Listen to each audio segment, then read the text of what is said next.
সুপ্রিয় দর্শক, অজানা নজরুল অনুষ্ঠানে আপনাদের সকলকে স্বাগত জানাই। আজকে আমাদের জাতীয় কবি কাজী নজরুল ইসলামকে নিয়ে নানা রকম কথা প্রচলিত আছে আমাদের সমাজে, আমাদের রাষ্ট্রে, এমনকি দেশ ও দেশের বাইরে। যত দিন যায় নজরুল ততই আমাদের সামনে আসেন নানা বিতর্ক নিয়ে। নজরুল জীবন এবং সৃষ্টি নিয়ে নানা বিতর্ক আছে, নানা বিতর্ক তৈরি করা হয়েছে, কিন্তু প্রকৃত তার জীবন এবং তার সৃষ্টিকে আমরা খুঁজে আনতে চাই, মানুষের সামনে উপস্থাপন করতে চাই, যারা নজরুলকে ভালোবাসেন তাদের সামনে। এই প্রতিপাদ্য আমাদের সবসময় ছিল এবং আজকে আমরা এই অনুষ্ঠানের জন্য যে প্রতিপাদ্য নির্ধারণ করেছি সেটি হচ্ছে বহুমাত্রিক নজরুল। সেটি নিয়ে আমরা আলোচনা করব এবং নজরুলের দুটি গান আমরা শুনে নেব। আমরা যারা অতিথি আছেন পরিচয় করে দিচ্ছি। আমাদের সঙ্গে আছেন দেশবরেণ্য নজরুল সাধক, নজরুল ইনস্টিটিউটের সম্মানিত নির্বাহী পরিচালক, আমাদের সকলের প্রিয় FM হায়াতুল্লাহ। আমাদের সঙ্গে আছেন বিশিষ্ট নজরুল সঙ্গীত শিল্পী রুবিয়া মল্লিকা। আর আজকে যারা বাজাবেন কিবোর্ডের সজীব এবং অপূর্ব তবলায়।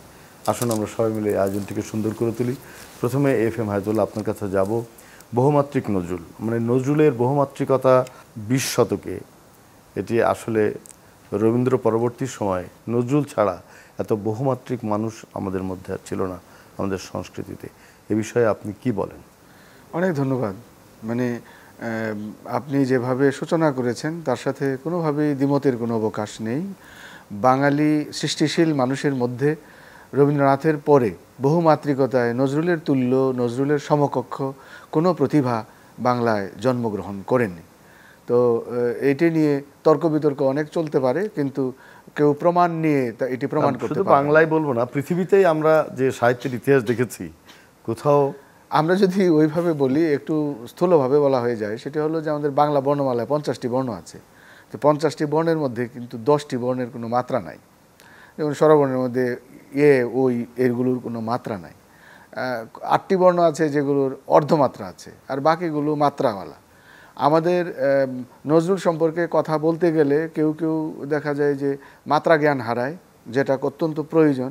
এবং নজরুলের ক্ষেত্রে আবার কেউ কেউ ওই মাত্রাটা দিতেও চান না। মানে এই সেন্স অফ প্রপোর্শন নজরুলের ক্ষেত্রে কাজ করে না। এইটি হচ্ছে একটি বড় ধরনের বিবেচনার একটা বড় ধরনের অন্তরায়। আমরা দেখব যে নজরুল কোথায় নেই। মানে রবীন্দ্রনাথের যে যে সাহিত্যের সৃষ্টিশীল অঙ্গনে রবীন্দ্রনাথ যে সমস্ত জায়গায় পদচারণা করেছেন, দুই এক ক্ষেত্রে নজরুল তার চেয়ে বেশি করেছেন।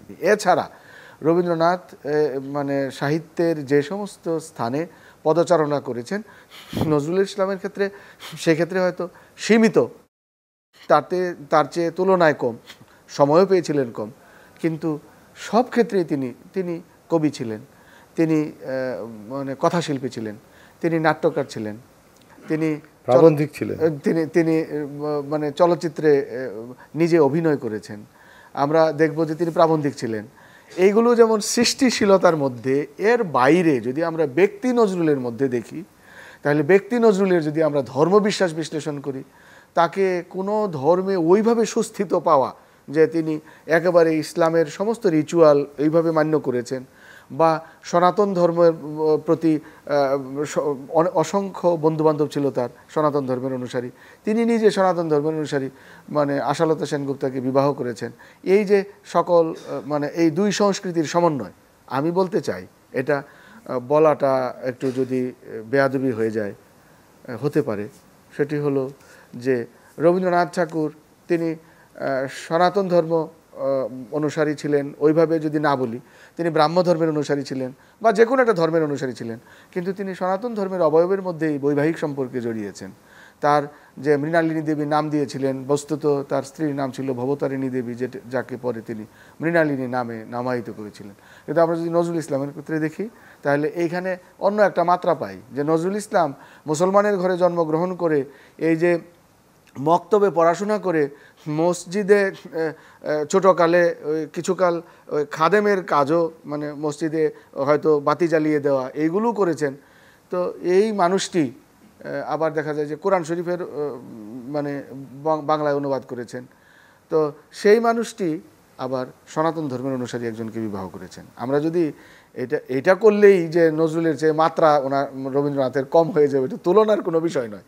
আমরা দেখব যে এইটা একটা ভিন্ন মাত্রা, এইরকম আরও ভিন্ন মাত্রায় রবীন্দ্রনাথ ওইভাবে মানে নজরুল ইসলাম দেখা গেছে যে এক সময় তিনি এই যে চর্চা করেছেন, কি বলে ওই যে বরদাচরণ মজুমদারের মানে অনেকটা শিষ্যত্ব গ্রহণ করে এইগুলো মানে এক ধরনের ধ্যানের ইয়াতে গেছেন। রবীন্দ্রনাথের এই ধরনের পাওয়া যাবে না, মানে দুইটা মানুষ ভিন্ন, কিন্তু দুইটা মানুষের মধ্যে মাত্রাগতভাবে এই পার্থক্য রয়েছে। তো আমরা যদি বাঙালি সংস্কৃতির এই দুই কৃতি এবং মহান পুরুষকে ধরি, আমরা দেখব যে নজরুলের ভিতরে যে বহুমাত্রিকতা রবীন্দ্রনাথের পরে এত বেশি বিপুল। রবীন্দ্রনাথ সরাসরি কোনো রাজনীতিতে যুক্ত হননি, কিন্তু আমরা যদি তাকে গায়ক ধরি, আমরা রাজনীতির সম্পৃক্ততা ধরি, আমরা যদি তাকে নায়ক বলি, নায়ক কিভাবে, মানে যিনি অন্যের জীবনকে নিয়ন্ত্রণ করতে পারেন, সেরকম যে মানে আবু জাফর শামসুদ্দিন নজরুলের উপরে আলাদাভাবে কোনো গ্রন্থ রচনা করেন নাই, কিন্তু আবু জাফর শামসুদ্দিনের যে বিপুলায়তনিক উপন্যাস সেটি হলো পদ্মা মেঘনা যমুনা, যেটি 1936 থেকে 1947 সন পর্যন্ত এই দেশ বিভাগের নানা ধরনের জটা মানে নানা ধরনের সমস্যাবলী নিয়ে একটি অসাধারণ বিপুলায়তনিক উপন্যাস। এইটি নজরুল ইসলামকে তিনি উৎসর্গ করেছেন আবু জাফর শামসুদ্দিন। আবু জাফর শামসুদ্দিন তার লেখালেখিতে উক্তি করেছেন, তার ডায়েরিতে লিখেছেন নজরুল হচ্ছেন তার জীবনের নায়ক। তো এই গায়ক, এই নায়ক, এইরকম আরও কত মাত্রায় আমরা নজরুলকে বিশ্লেষণ করি। অনেক ধন্যবাদ রুবিয়া মল্লিকা। আমরা কোন গানে আপনি যেতে পারি এখন? গানটি আমি প্রথমেই রাগ বাগেশ্রীর উপরে একটি নজরুল সঙ্গীত করছি।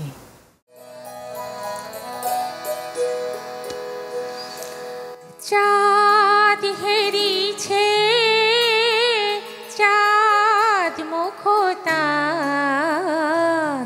সরসীর আর শীতে, চাঁদ হেরিছে, চাঁদ মুখতার সরসীর আর শীতে, ছুটে তরঙ্গ বাসনা ভঙ্গ, ছুটে তরঙ্গ বাসনা ভঙ্গ, সে অঙ্গ তরসীতে, চাঁদ হেরিছে, চাঁদ মুখতার সরসীর আর শীতে, চাঁদ হেরিছে, চাঁদ মুখতার সরসীর আর শীতে।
সরসীর আর শীতে,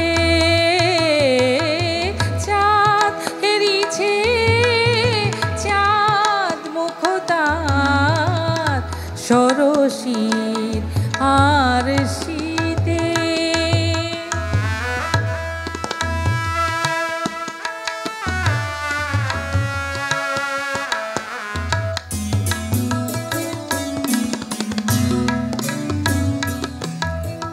সানি ধানি সা গা মা ধানি সানি ধা মা পা ধা মা গা রে সা, জানি না সজনী কত সে রজনী, জানি না সজনী কত সে রজনী কেঁদেছে চকর পাপিয়া, হেরিছে শশীরে সরসী মুকুরে, ভীরু ছায়া তরু কাঁপিয়া।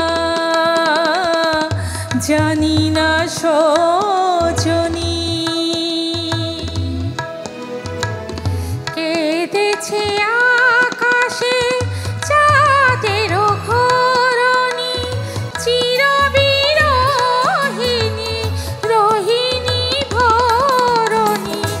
অবসা আকাশ বিবসা ধরণী, অবসা আকাশ বিবসা ধরণী। কাঁদুনিয়া চাঁদনীতে চাঁদ হেরিছে, চাঁদ মুখ তার সরসীর আর শীতে। ধন্যবাদ। আমরা একটু বিরতিতে যাব। প্রিয় দর্শক, আপনারা দেখছেন অজানা নজরুল। আমরা যাব বিরতিতে, আশা করছি থাকবেন আমাদের সঙ্গে।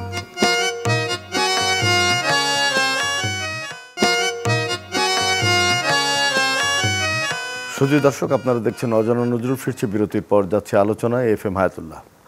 আমরা নজরুলের যে বহুমাত্রিকতা, সেটা নিয়ে আপনি এর আগে বলেছিলেন যে নজরুলের যে বহুমাত্রিকতার যে বহিঃপ্রকাশ আমাদের এই 21 শতকে এসে হওয়া উচিত ছিল, সেটা কিন্তু সেভাবে হচ্ছে না। অনেক ধন্যবাদ। আসলে নজরুলকে আমরা যেভাবে বিশ্লেষণ করি, তার ব্যক্তি জীবন, তার সাহিত্য জীবন, তার সঙ্গীত জীবন, প্রতিটা পর্যায়ে নজরুলের তুল্য। মানে আমরা রবীন্দ্রনাথকে মাথার উপরে রাখি, রবীন্দ্রনাথকে নজরুল ইসলামও গুরুদেব হিসাবে তাকে সর্বদাই তাকে মান্য করতেন। এবং গুরুদেব রবীন্দ্রনাথেরও নজরুল ইসলামের প্রতি এক সস্নেহ প্রশ্রয় সারা জীবন ভরে ছিল। আমরা রবীন্দ্রনাথ ঠাকুরকে নজরুলের গুরুদেব হিসাবে আমাদের মাথায় রেখে আমরা যদি বলি যে শিল্প, সাহিত্য, সংস্কৃতি এর কোনো এরিয়া নাই যে এরিয়ায় আমরা নজরুলকে বিশ্লেষণ করতে গেলে আমরা দেখব যে নজরুল একজন সাধারণ নন, একজন অসাধারণ কৃতি এবং মহাপুরুষ। মানে আমাদের ক্ষুদ্র সংকীর্ণ চিন্তা দিয়ে নজরুলকে পুরোপুরি আত্মস্থ করাও সম্ভব নয়। আমরা যদি দেখি যে তিনি তার যদি ব্যক্তি বিশ্লেষণও করি, তিনি সংসারী। হ্যাঁ, তিনি যখন সংসারী, তিনি কিন্তু তার নির্বাক হওয়ার পূর্ব পর্যন্ত তার পরিবারের, তার মায়ের মৃত্যু পর্যন্ত তাদের কাছে কিন্তু টাকা পয়সা পাঠাতেন। মানে আমরা যদি দেখি এরকম, এই সংসারের জন্যই তিনি রোজগার করতেন। তো আমরা যদি বলি যে তিনি ওই রকম প্রবলভাবে সংসারী। আবার যখন সৃষ্টিশীলতায় মগ্ন হয়েছেন, দেখা গেছে যে সাময়িক সংসারের কথা হয়তো বিস্মৃতও হয়েছেন, সেইভাবে তিনি কিন্তু বিভাগী। আমরা যদি বলি যে প্রেমিক, ঠিক সেই রকম, মানে তার প্রেমও একটা মহৎ প্রেম। তিনি এরকম কোনো প্রেম করেন নাই যে প্রেমের জন্য তাকে কলঙ্ক বয়ে বেড়াতে হয়েছে আমাদের সামাজিকতায়। তার ঘরে স্ত্রী ছিল, স্ত্রীর প্রতি যে ধরনের শ্রদ্ধেয় আচরণ করা, আমরা যদি কোনো দাম্পত্যের আদর্শ হিসাবেও দেখতে চাই, তাহলে নজরুল ইসলামের যে দাম্পত্যের আদর্শ, সেই পর্যায়ে আমাদের সাধারণ মানুষের হাজারবার জন্মাতে হবে, তাহলেও পৌঁছাতে পারবো না। আমরা যে পতিব্রতা প্রমীলাকে পাই, সেটি কি নজরুলেরও কিছু অর্জন তার মধ্যে নেই? নইলে এই প্রমীলা এই রকম পক্ষাঘাতগ্রস্ত হয়ে শুয়ে থেকে কেন তাকে রান্না করে, স্টোভে রান্না করে তাকে খাইয়ে দিচ্ছেন নজরুল ইসলাম? সেইভাবে আমরা যদি দেখি প্রতিটা পর্যায়ে, মানে এক অনন্য, অসাধারণ, পবিত্র, নিষ্কলুষ নজরুল ইসলাম।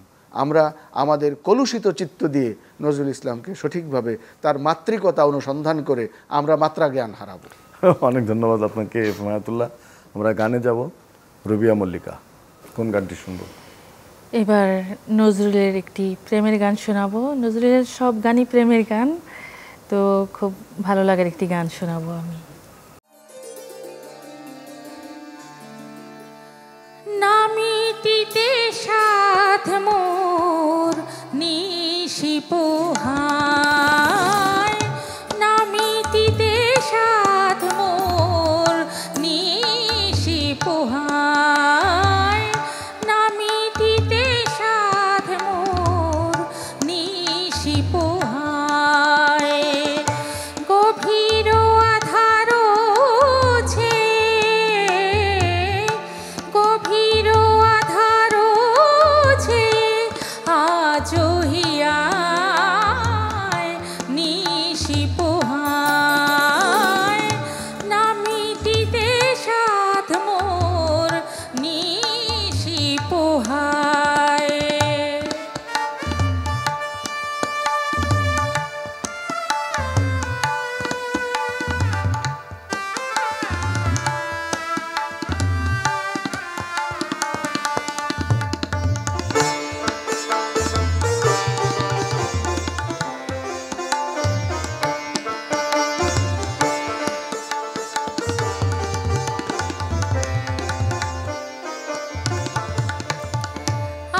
নিশি পোহায়।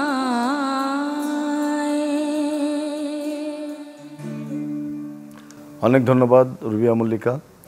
আমি ধন্যবাদ জানাই আমাদের আজকের সম্মানিত আলোচক FM হায়াতুল্লাহকে, আমাদের সজীব কিবোর্ডে যিনি বাজালেন এবং অপূর্ব তবলায়। আমরা সবাই মিলে আয়োজনটিকে সুন্দর করতে চেয়েছি। নিশ্চয়ই দর্শকরা এই ভালো লাগা তাদের থাকবে এবং আমরা মনে করি যে আমরা যতদিনে অজানা নজরুল করতে পারবো কিছু তথ্য অন্তত আমরা দর্শক নজরুল প্রেমিকদের দিতে পারবো। নজরুলের যে বহুমাত্রিক জীবন, সে যে কত দীর্ঘ এবং তার আলোচনার যে কত ব্যাপ্তি, সেটা আমরা এখানে প্রকাশ করতে পারিনি। তবু আমরা যতটা পেরেছি আমরা আলোচনা করেছি, ভবিষ্যতেও নিশ্চয়ই আমরা করব। আপনারা আমাদের সঙ্গে থাকবেন এই প্রত্যাশা শেষ করছি। ভালো থাকবেন, সুস্থ থাকবেন।